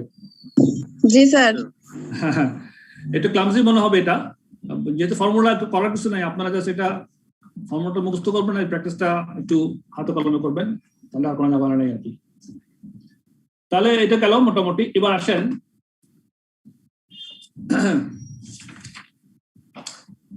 Linear relationship in budgeting. এখানে একটা কথা আছে যে ইন্টারপ্রিটেশন অফ দ্য লাইন। আমরা এই লাইনটা যে পাইলাম, লাইন অফ বেস্ট ফিট যেটা পাইলাম, কত পাইলাম y ইকুয়াল টু কত পাইলাম স্যার 300 plus 5x 5x পাইলাম। তাহলে ম্যাথমেটিক্যাল যদি ইন্টারপ্রিটেশন করলে একরকম, বিজনেস ইন্টারপ্রিটেশন কিন্তু আমরা আরেকরকম ভাবে করব। ম্যাথমেটিক্যালি বললে এটার ইন্টারপ্রিটেশন হবে নো গুড নো মার্কস। আচ্ছা, ইফ x সমান 0 দেন y সমান 300 and then each time x increases by 1 y increases by 5, এটা ম্যাথমেটিক্যালি এভাবে বলবো। কিন্তু আমরা বিজনেস ইন্টারপ্রিটেশন করতে গেলে কিভাবে বলবো? সেক্ষেত্রে বলবো if no money is spent on advertising then sales would still be $300,000. যদি আমি অ্যাডভার্টাইজিং কোনো খরচ না করি তাহলে আমার সেলস আমার $300 থাকবে। হ্যাঁ, তার মানে আমার দেখেন এই যে এটা এই হচ্ছে কি ইন্টারসেপ্ট, এখানে আমার থেমে থাকে, এখানে আমার কোনো কিছু এফেক্ট হচ্ছে না। হ্যাঁ, সুতরাং এটা হচ্ছে কোনো এফেক্ট হচ্ছে না। আমি অ্যাডভার্টাইজমেন্ট না করলেও আমার $300,000 সেলস হবে। Then for every additional $1 increase, এরপরে প্রত্যেকটা $1 ইনক্রিজের জন্য advertising sales revenue would increase by 5, তাহলে প্রত্যেকটা ইয়ের জন্য আমাদের $5 করে বাড়বে। ঠিক আছে, আমাদের ব্রেক দিচ্ছি, 5-7 মিনিটের জন্য ব্রেক নিচ্ছি। আমাদের পরে ইনশাল্লাহ আরেকটা উদাহরণ করবো, আরেকটা ক্লিয়ার হবে। ওকে, জি স্যার। ওকে।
হ্যাঁ, কি অবস্থা? আপনারা আসছেন নাকি?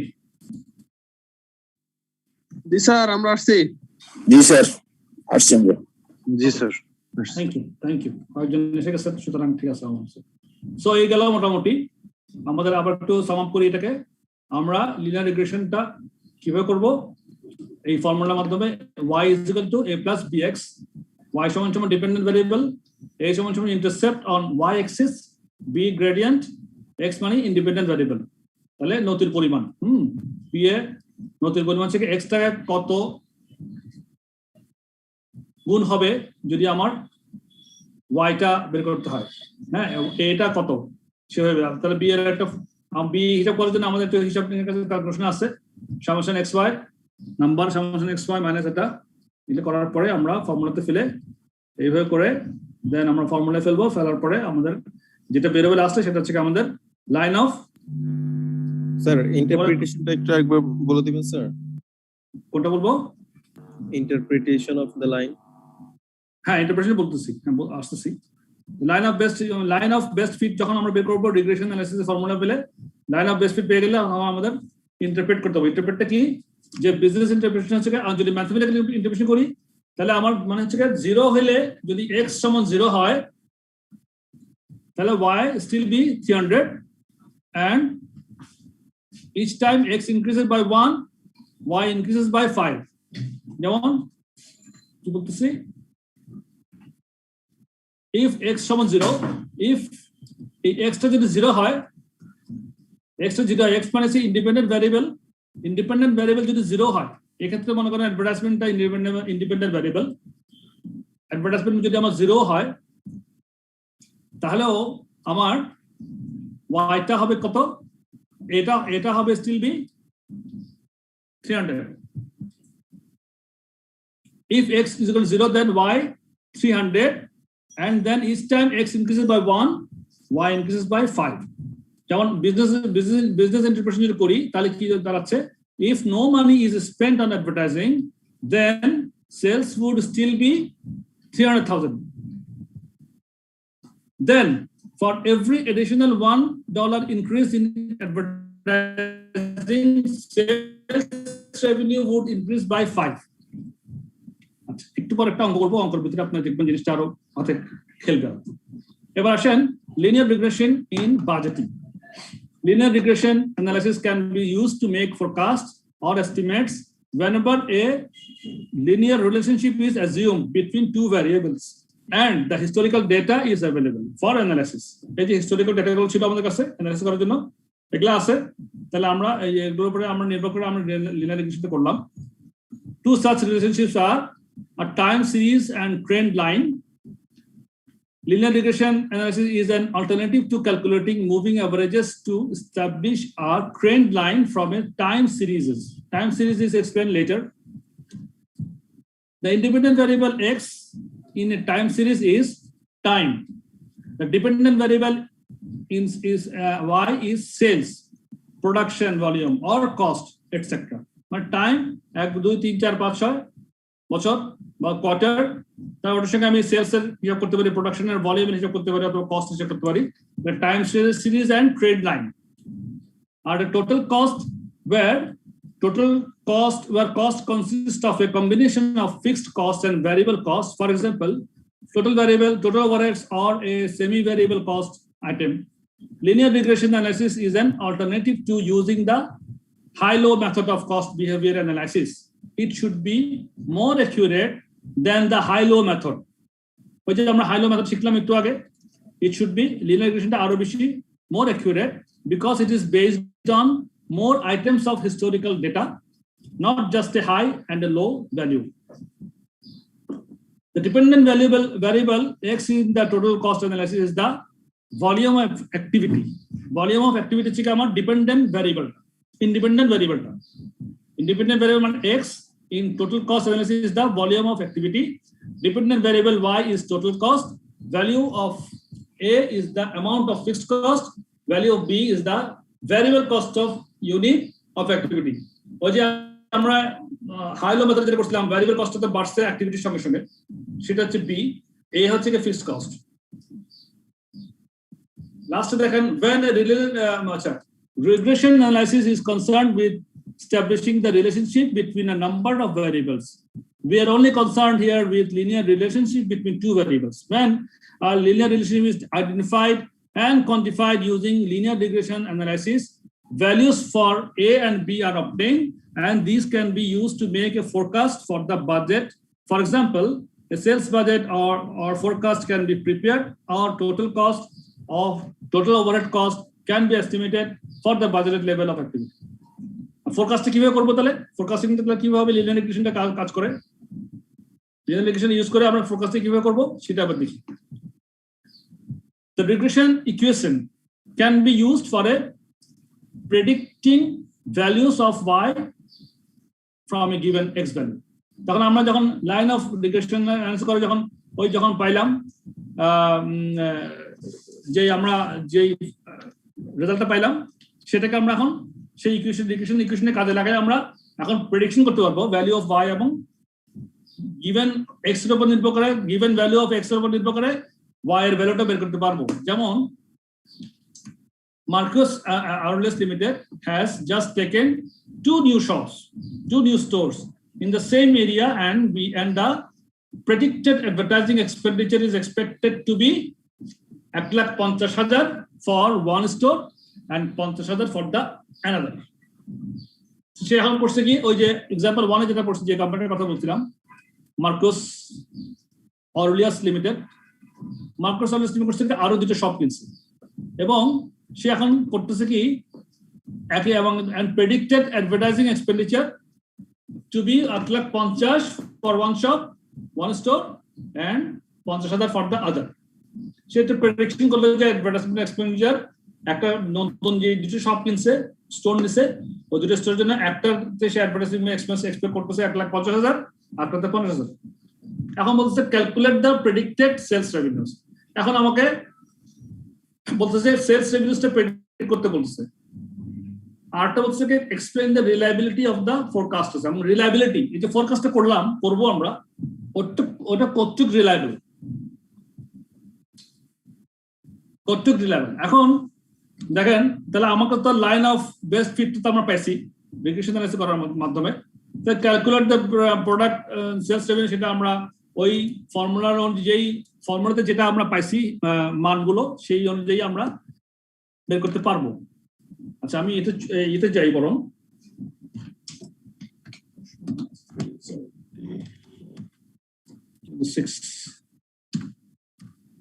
আমি সলিউশনে যাচ্ছি সেটা আপনারা বুঝতে সুবিধা হবে দেখেন আমরা যে দ্য রিগ্রেশন এক্সাম্পল 2 তে রিগ্রেশন ইকুয়েশন পাইছিলাম y = 300 + 5x আমি যেটা ইকুয়েশন করে বের করছিলাম সেটাকে কাজে লাগাই আমরা ফোরকাস্টিং করব ফোরকাস্টিংটা আমাদের যেটা এ তে বলছে যে আমাদের ফোরকাস্টিং কি হবে তাহলে y y মানে তো সেলস কত হতে পারে সেলস বের করব মানে y টা বের করব y মানে সেলস কত হতে পারে আমাদের তাহলে সেলস রেভিনিউ মানে y = 300,000 k মানে 1000 300,000 প্লাস 5x 5 ইনটু আমাদের অ্যাডভার্টাইজমেন্ট কস্ট এক্সপেন্স হচ্ছে x হচ্ছে 150 একটা শপের জন্য তাহলে 150,000 গুণ 5 যোগ 300,000 যোগ করলে 1,050,000 মানে 1,500,000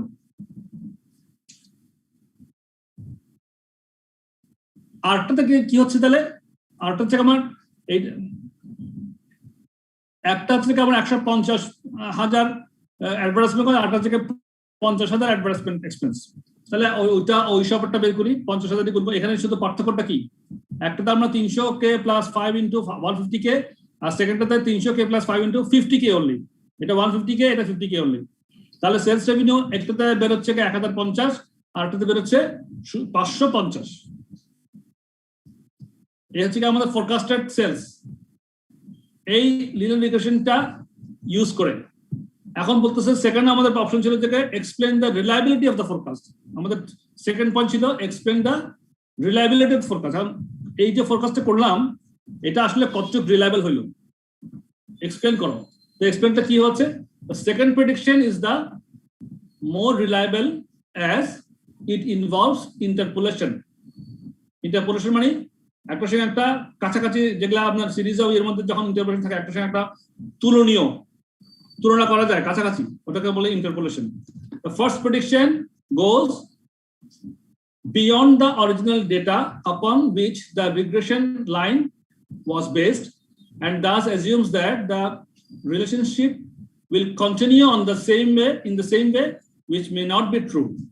তাহলে আমরা যে ইন্টারপোলেশন করছিলাম, আমরা যে রিগ্রেশন অ্যানালাইসিস করছিলাম, তাতে যে ডেটাগুলো কিন্তু কাছাকাছি ছিল, আমার সবগুলো দেখা গেছে, কিন্তু আমাদের 1050টা বেশি খুব রিয়েলিস্টিক না, এটা অনেক হাই সেলস, এরকম কাছাকাছি সেলস কি নাই। অন্যান্য ক্ষেত্রে সেলস দেখা গেছে আমার 750, 610, 730, 880, 650, 730 এরকম। 1050 is too far, too high, so এটা খুব রিয়েলিস্টিক না আর কি, কিন্তু 550টা realistic. So this is the reliability. The second অপশনটা আমার, সেকেন্ড সবটা মোটামুটি রিলায়েবল ধরে নিতে পারি, ফোরকাস্টিং করতে পারি হবে, সেটা হচ্ছে আন্দাজ করা। স্যার এটা স্যার এটা রিলায়েবল মানে বুঝি না, 1050টা বেশি কেন স্যার? আমি কার সাথে বলবো বেশি? দেখেন আমাদের যে, তাহলে আমি প্রশ্নে ওখানে যাই, যে আমাদের অন্যান্য ক্ষেত্রে দেখুন সেলস কি ছিল, সব 1 2 3 4 5 6, এক্সাম্পল 2 তে 730, 610, 810, 750, 650, 630। তো সেকেন্ড অপশনটার মধ্যে আমার একই এলাকাতে আমরা সব নিছি, আমাদের প্রশ্নে বলা আছে যে আমরা একই এলাকাতে সব নিছি, আরো দুটো সব নিছি। তো একই এলাকাতে নিলে আমার 550টা হচ্ছে এগুলোর কাছাকাছি ফিগার, 1050টা টু হাই, সুতরাং খুব রিলায়েবল মনে হচ্ছে না। ওই আমি যদি অত ফোরকাস্ট করি সেলসটা, খুব রিলায়েবল মনে হচ্ছে না ফোরকাস্টটাকে। ফোরকাস্টটা অনুমান না, তো অনুমানটা করছে আপনাকে রিগ্রেশন অ্যানালাইসিস করে করছে। স্যার আপনি কতটুকু রিলায়েবল, আসলে ওটা কতটুকু রিলায়েবল আপনার উপর নির্ভর করছে, ওটা নির্ভর করতে পারবেন অত কি হবে আসলে নাকি হবে না। এগুলো সব ব্রেনস্টর্মিং সেশন, তাই না? আপনি তো ফোরকাস্টিং করবেন যখন বাজারে কোনো সব ব্রেনস্টর্মিং করছেন, তাহলে আপনি একটা হিসাব করে বের করলেন যে এত রিপ্লেসমেন্ট কস্ট করলে আমার এত সেলস হতে পারে, রিগ্রেশন অ্যানালাইসিস করে ফর্মুলায় ফেলে আপনি হিসাবটা করলেন, করার পরে দেখলেন যে 1050টা মনে হচ্ছে একটু হাই, হ্যাঁ, আর 550টা মনে হচ্ছে রিলায়েবল, হ্যাঁ এটা একটু রিয়েলিস্টিক মনে হচ্ছে। বিষয়টা এরকম, কারণ আপনি ফোরকাস্টিং করতে পারেন না, এটা তো অ্যাকচুয়াল কিছু না, আপনি অনুমান করতেছেন, অনুমান করে বাজেট করবেন। তো অনুমান করে বাজেটটা কত অ্যাকুরেটলি করা যায়, কত এফিসিয়েন্সি, কত সুন্দর করে করা যায়, ওইটাই হচ্ছে একটু চেষ্টা। সেজন্যই বলা হচ্ছে যে ওই অপশন 1টা সব কন্ট্যাক্ট রিয়েলিস্টিক মনে হচ্ছে না। এই হলে মোটামুটি গেল। তারপরে আসেন আমাদের relationship, limitation of simple linear regression. Limitation গুলো কি? assumes, linear regression এর মধ্যে assumes a linear relationship between the variables, only measures the relationship between two variables. In reality, the dependent variable is affected by many independent variables. সাধারণত এগুলো হচ্ছে limitation of the regression analysis. Only interpolated forecasts tend to be reliable. এই যে বললাম ইন্টারপোলেটেড, যেটা কাছাকাছি ওটা পুরো ইন্টারপোলেশন, কাছাকাছি কোনটা, তো only interpolated forecasts tend to be reliable. এই যে আমাদের ক্ষেত্রে এক্সাম্পল 3 এর ক্ষেত্রে দেখলাম যে 550টা রিলায়েবল বলছে, তাহলে ওটাকে আমাকে tend to be reliable. The equation should not be used for extrapolation. Regression assumes that the historical behavior of the data continues into the foreseeable future. Interpolated predictions are only reliable if there is a significant correlation between the data. It's a limitation. Or interpolation, extrapolation কি জিনিস সেটাও ওখানে বলে দিয়েছে। If the value of x is within the range of our original data, the prediction is known as interpolation. Within the range of original data, original data সঙ্গে ওইটা রেঞ্জের মধ্যে কাছাকাছি হয়, ওই প্রেডিকশনটাকে বলা হয় interpolation. And if the value of x outside the range of our original data, the prediction is known as extrapolation. In general, interpolation is much safer than extrapolation. আপনি যদি এখন 1050 ধরতেন, ওটা যেতে 550 ধরাটা সেফার, তাহলে in general interpolation is safer than এক্সট্রাপোলেশন।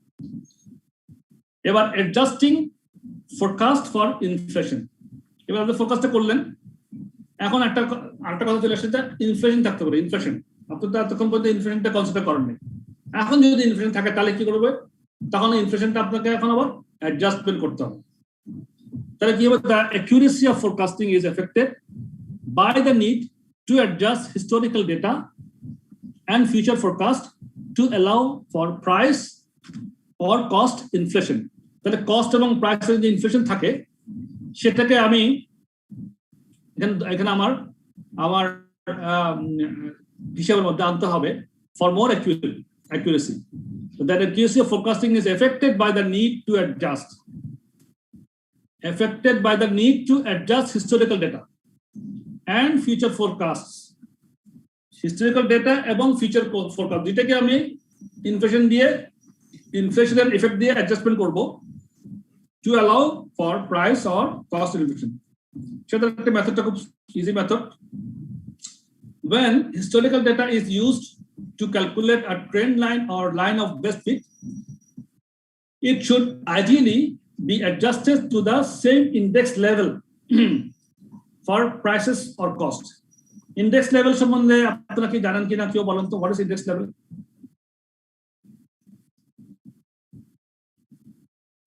Anyone? ব্যাংকার কেউ আছেন? ব্যাংকার কেউ বলেন ইন্ডেক্স লেভেলটা কি জিনিস? অর্থনীতিবিদরা বিশেষভাবে আলোচনা করে ইন্ডেক্স লেভেল নিয়ে।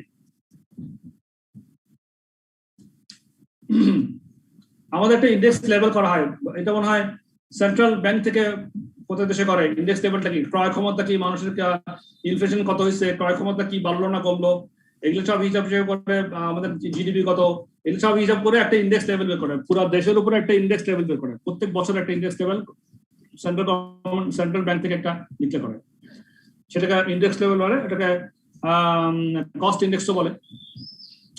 If the actual cost or revenue data is used without adjustment for inflation, the resulting line of best fit will include the inflationary differences.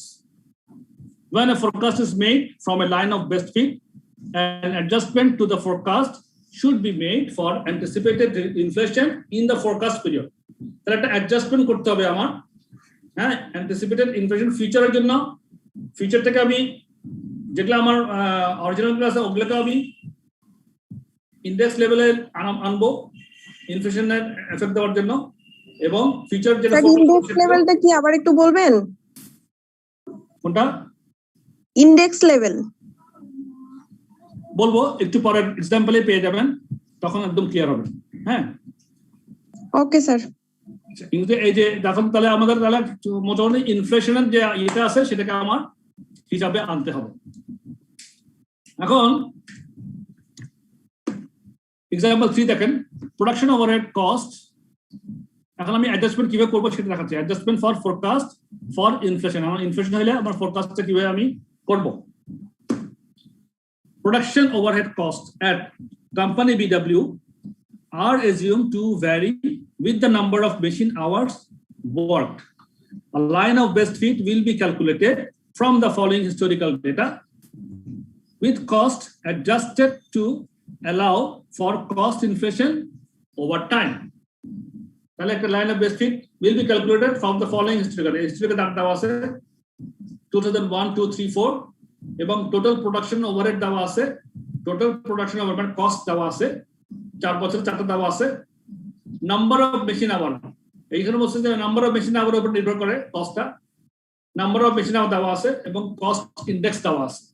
এখন বলতেছে রিকনসাইল, প্রথমে রিকোয়ারমেন্ট থেকে reconcile the cost data to common price level to remove differences cost by inflation. Index লেভেলটা হচ্ছে প্রত্যেক central government থেকে প্রত্যেক বছর একটা ইন্ডেক্স লেভেল বলা হয়।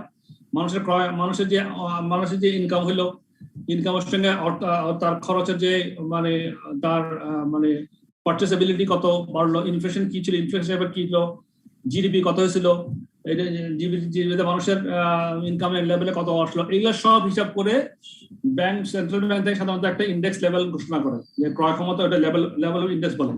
তো ওইটা একটা পরিমাপের একটা মনে করেন একটা স্ট্যান্ডার্ড বলা যেতে পারে, প্রত্যেক বছর এটা বলা হয়। তো কস্ট অফ ইন্ডেক্স বা ইন্ডেক্স লেভেল যেটাই বলেন না কেন, এখানে বলা আছে 2001-এ 192, 2002-তে 200, 2003-তে 224, 2004-এ 235। এখন বলতেছে কি, reconcile that data to a common price level, আর হচ্ছে to remove differences caused by inflation. The requirement B is if the line of best fee based on current 2004 prices is calculated as y সমান 33000 যোগ 47x, where y সমান total production overhead cost, মানে এখানে cost বের করছি সেটা y টা হচ্ছে total production overhead cost in dollar and x সমান number of machine hours. তাহলে এই machine hours এর উপর নির্ভর করে মানে এটাকে ডিপেন্ডেন্ট y হচ্ছে ডিপেন্ডেন্ট ভেরিয়েবল, x হচ্ছে কি ইন্ডিপেন্ডেন্ট ভেরিয়েবল। তাহলে মেশিন আওয়ার উপরে নির্ভর করে আমার y টা নির্ধারিত হয়, মানে ওভারহেড কস্ট নির্ধারিত হয়। সো লাইন অফ বেস্ট হচ্ছে কি 33000 plus 4x, and calculate the expected total overhead cost in 2005 if expected production activity is 3100 machine hours and expected cost index is 250. তাহলে কস্ট ইনডেক্সটা এক বছরের জন্য একই রকম। এখন আমাদেরকে প্রথমে বলছে reconcile the cost data to a common price table, no to remove differences in cost by inflation. আচ্ছা, অঙ্কটাতে আমি সলিউশনে যাচ্ছি, তাহলে বোঝাতে সুবিধা হবে।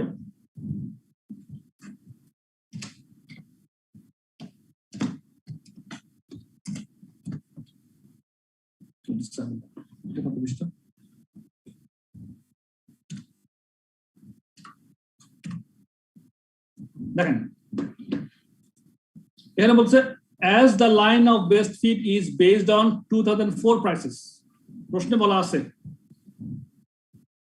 প্রশ্নে কি বলা আছে, line of best fit based on current year 2004, use this as the common price level, cost should be therefore be adjusted by a factor.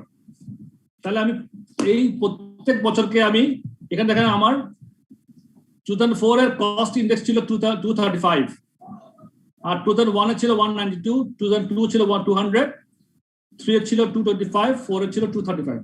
এখন আমি প্রথমে কি করব, যেহেতু আমি 5th ইয়ারটা হিসাব করব, আমাকে 4th ইয়ার পর্যন্ত আগে একদম মানে রিকনসাইল করে কস্ট ইনডেক্সে আমার এই খরচগুলোকে আপডেট করতে হবে। যেমন আমার ওভারহেড কস্ট ছিল 2001 এ 143,040 টাকা, এটা ছিল তখন কস্ট ইনডেক্স ছিল 192, তাহলে 192 কস্ট ইনডেক্স ছিল 1,43,000 টাকা।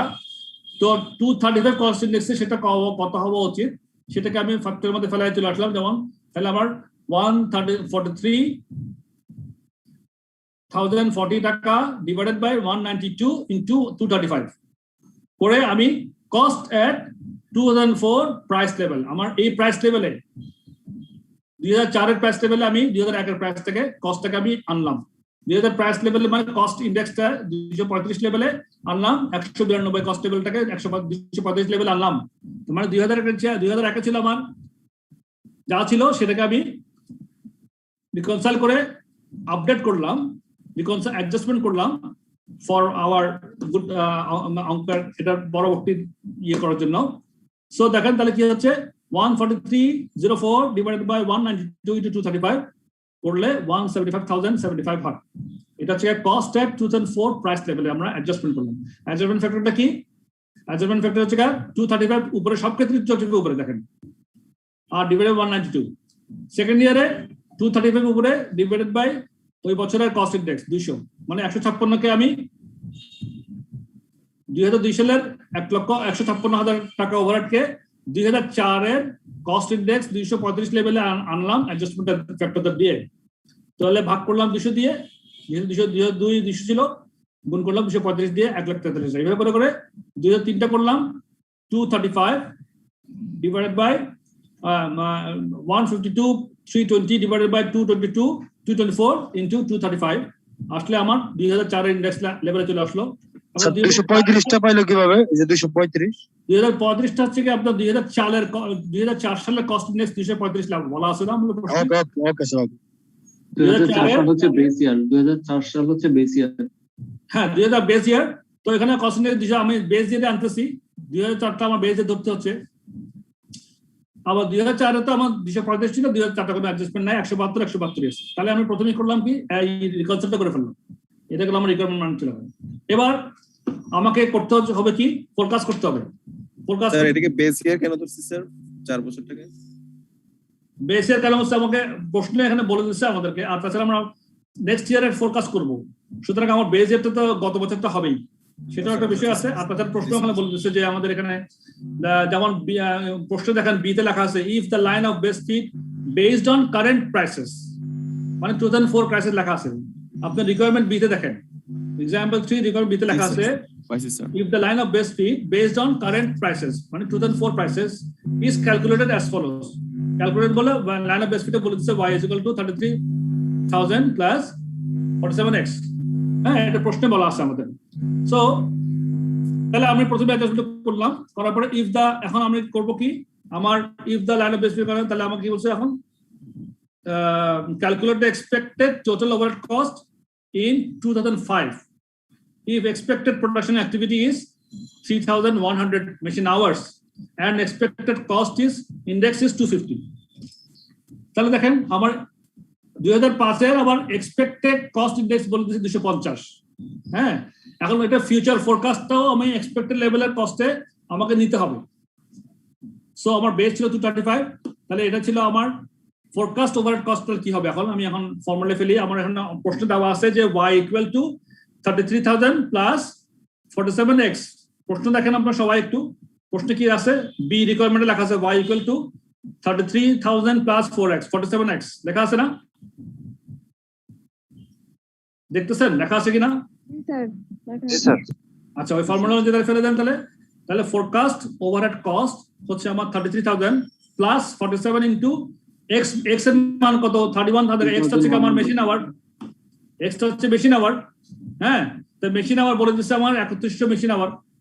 সো 47 ইনটু x মানে 3100 আওয়ার্স, আর 33,000 যোগ $47 ইনটু 3100 মেশিন আওয়ার্স, এটা আমরা ফর্মুলা অনুযায়ী পাইলাম। এবার ফোরকাস্টেড কস্ট ইন্ডেক্সের লেভেলে আমি এটাকে আবার অ্যাডজাস্টমেন্ট দেওয়ার জন্য ভাগ করলাম কত দিয়ে, 235 দিয়ে বেস পাই, 235 দিয়ে ভাগ করলাম কস্ট ইন্ডেক্স 235 বেসটা, আর ফোরকাস্টেড কস্ট ইন্ডেক্স হচ্ছে 250 দিয়ে গুণ করলাম। তার মানে এটা আগের গুলাতে তো আমরা বেসটাকে ভাগ করছি হচ্ছে ওখানে যেটা কস্ট ইন্ডেক্স ছিল ওটা দিয়ে, যেমন 235 ভাগ এর আগে 192 বা 235 ভাগ 200 এরকম তো করে আসলাম। এখানে তো স্যার উল্টাটা করলো না? না, এখানে কেন করলো সেটা বলি আপনাকে। এখানে এটা হচ্ছে কি আমাদের ফিউচার ফোরকাস্টিং, এগুলো কিন্তু সব অরিজিনাল, এগুলো সব অরিজিনাল, আর এটা হচ্ছে ফিউচার। আমার ফিউচারে কস্ট ইন্ডেক্স নেক্সট 2005 এ আমার কস্ট ইন্ডেক্সটা এক্সপেক্ট করতেছি 250। সো আমার যদি বেস প্রাইসের যদি আমার লাইন অফ বেস্ট ফিট যদি আমার এই ফর্মুলা হয় 33,000 যোগ 47x হয়, তাহলে এটা আমার 2004 এর ইন্ডেক্স লেভেল হলো। তাহলে এই 2004 ইন্ডেক্স লেভেল থেকে আমি এখন অ্যাডজাস্টমেন্ট দিয়ে এক্সপেক্টেড যে ফোরকাস্টিং আমার ইন্ডেক্স লেভেলে যেটা আছে 250, সেই লেভেলে আমি এটাকে আরো একটু এনএস করে আমার প্রাইসটাকে ইনফ্লেটেড করলাম, ইনফ্লেশনের এফেক্ট দেওয়ার জন্য আমি 250 দিয়ে গুণ করলাম। 250 তে বের আছেই, যেমন দেখেন 2004 এ আপনি 1,72,000 ছিল, দেখেন 2004 এ অ্যাকচুয়াল ওভারহেড ছিল 1,72,000, কস্ট ইন্ডেক্স ছিল 235। আমি অ্যাডজাস্টমেন্ট ফ্যাক্টর কি দিয়েছিলাম 235 ভাগ 235, 1,72,000 কে 235 দিয়ে ভাগ করছি, আবার 235 দিয়ে গুণ করছি, তার মানে বুঝতে পারছি একটা বেস লেভেল আছে। তাহলে আমি এই 2005 এ এই 235 এ 235 থাকবে না, এটা হবে 250। সুতরাং 2004 থেকে আমি 250 এ উন্নত করবো, এটাকে এনহান্স করতেছি কস্ট ইন্ডেক্সটাকে ইনফ্লেট করে। সো সেখানে আমার যে রেজাল্ট আসবে সেটাকে আমি 235 দিয়ে ভাগ করে গুণ করবো কত দিয়ে 250 দিয়ে আমার এক্সপেক্টেড কস্ট দিয়ে। আপনি প্রশ্ন দেখেন বিতে লেখা আছে, প্রশ্নের মধ্যে দেখেন সবাই বিতে লেখা আছে if the line of best fit based on current price মানে 2004 price is calculated as y equal to 33,000 plus 47x, where y equal to total production overhead cost in dollar and x is equal to number of machine hours.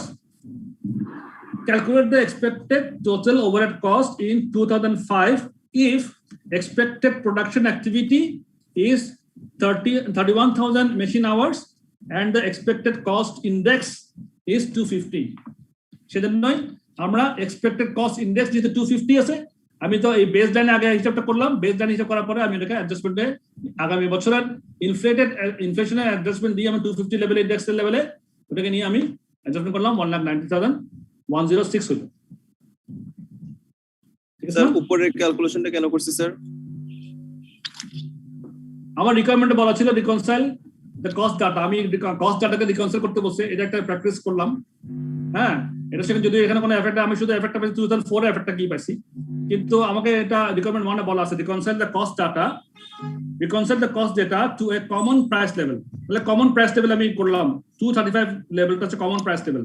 হ্যাঁ, base লেভেলটা 235, common price level আমি reconcile করলাম as per requirement 1 to remove differences caused by inflation। আমার inflation যেমন এখন আমি কিন্তু যদি আমি হিসাব করি তাহলে আমার যে ইনফ্লেশনের কস্টটাকে রিমুভ করে আমি একটা স্ট্যান্ডার্ড পর্যায়ে একই লেভেলে সবগুলো হিসাব করতে হবে। যেমন 2001 এ ইনফ্লেশন এফেক্ট দেওয়ার পরেও 2001 এ ছিল 115, এগুলো একটু কাছাকাছি আছে, তখন আমি হিসাব করতে পারবো, তখন আমার ফোরকাস্টিং এর জন্য সুবিধা হবে। জাস্ট এগুলা ক্যালকুলেশন ছাড়া কিছু না, ক্যালকুলেশন করে জাস্ট ব্রেইনস্টর্মিং করা এবং ফোরকাস্টিং যেন অ্যাকুরেট করা যায় তার চেষ্টা করা। So adjusting the forecast inflation গেল আমাদের, এক্সাম্পলটা গেল। আমার মনে হয় যে টাইম সিরিজ আজকে বলা যাবে না, টাইম মনে হয় শেষ। সো আজকে থাক স্যার, আমরা দেখি। হ্যাঁ, একটু পর্যন্ত থাক, একটু পর্যন্ত আপনি রিভিউ করবেন বাসায় অবশ্যই, কেমন? আর বলেন এবার কারো কোনো প্রশ্ন আছে না বলেন। একজন বলছিলেন যে চ্যাপ্টার 9 এ আমার সমস্যা আছে, স্পেসিফিক বলতে পারলে ভালো হতো। স্যার ওইটা হচ্ছে যে স্যার পুরো ম্যাথে একটু সমস্যা ছিল স্যার। দেখি আমি যাচ্ছি ওখানে, কেমন কতটুক সময় এলাকা করবো জানি না, যদি দেখি আমি কতটুকু ওখানে ওরা থাকে কিনা আর কি, তো ওরা আবার বন্ধ করে দিতে পারে হট করে। আমি যাচ্ছি ওখানে, কেমন? স্যার একটু ইন্টারাপ্ট করি স্যার, চ্যাপ্টার 9 এর যে ম্যাথটা স্যার দরকার হলে স্যার আপনি একটা দিন যদি কোনো একটা দিন সময় নিয়ে যদি একটু রিভিউ করে দেন সেটা ভালো হয়। কারণ স্যার স্যার আসলে একটু তাড়াতাড়ি বলছিলেন, অনেক জিনিস ক্যাচ করতে পারেনি আমার মতো, হয়তো ওই সালাদিন ভাইয়ের একটু প্রবলেম হবে। তো স্যার যদি একটু সময় নিয়ে করতেন, আজকেও যদি করেন অফ করে দিলে সেটাই করি। ওকে, তাহলে নেক্সট ক্লাসে আমি ইনশাআল্লাহ ওটা ধরবো। হ্যাঁ, লাস্ট অঙ্কটা আবার রিভিউ করে দিয়ে বাকি আমাকে এই চ্যাপ্টার এখানে ওই যে 10 এর মধ্যে অল্প কিছু টাইম সিরিজ আছে সেটাও কভার করে দিয়ে ওটা কভার করে দিন। ক্লাস আর কখন হবে স্যার? ঈদের পরে মনে হয়। ঈদের আগে কোনো ক্লাস হবে কিনা আই এম নট শিওর। যদি ক্লাস দেয় আপনাদের কি কোনো অসুবিধা আছে কিনা? না স্যার, অসুবিধা তো নেই। দেখা যাক, ওরা যদি আইসিএম এর যারা স্টাফরা আছেন আমাদের যারা কাজ করেন তাদের তো ছুটির দরকার আছে স্যার।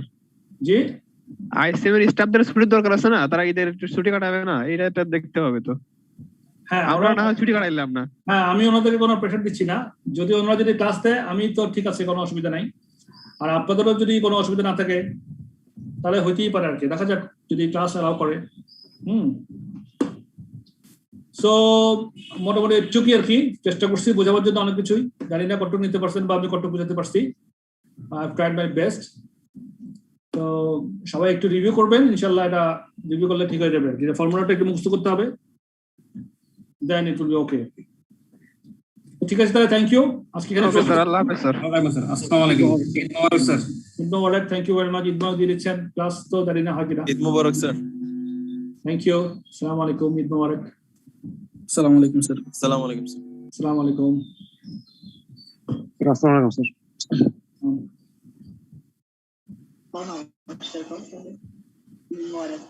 স্যার নমস্কার স্যার। ঈদ মোবারক স্যার। নমস্কার। ঈদ মোবারক। Thank you very much. Thank you.